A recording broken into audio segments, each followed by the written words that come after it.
everybody loves to throw around the term intersectionality, and for valid reason, as you should. We need to have an intersectional approach and an intersectional lens when we talk about any form of gender-based violence, especially when it's on the premise of race.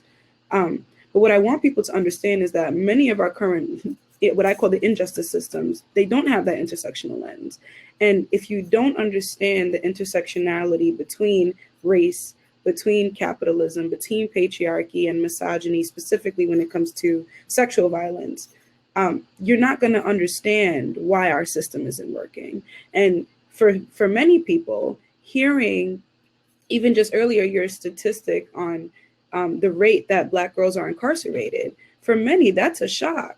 And that the reason it comes as a shock is because people are not understanding this from an intersectional lens. But for people like myself, people like every one of us on this call that do this work, for people who have that intersectional approach, they understand that because our police system, like you mentioned, is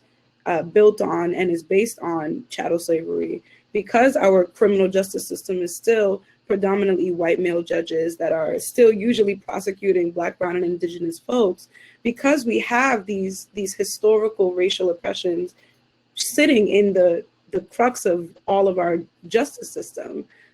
nothing is going to change. A lot of people now, as we talk about police reform or versus police abolition and all these conversations, a lot of people think that the idea is that they can just take out a few bad apples and the police system is going to change and Black killings are going to cease, and there's going to be a lot more fairness in the justice system. But the reality is, as long as you keep the same system in place that is built on and thrives on these historic oppressions, all you're doing is adding a new set of folks with a new pension into the same system, which is why we need to tackle this from not only a historic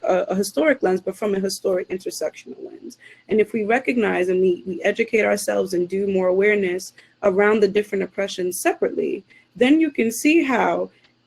when it comes together, why we're getting the results we're getting, why Black girls are 3.5 times more, the rate is higher for incarceration, why we're seeing, in the sex trade, Black girls being treated differently than white girls who are doing the exact same thing. So we need to recognize this and the criminal justice system from an intersectional lens, and then recognize the gaps in how that system is playing on those intersectional approaches for the wrong reasons. Why we're seeing more Black and brown and indigenous folks being held at a certain standard that whites aren't. Why we have these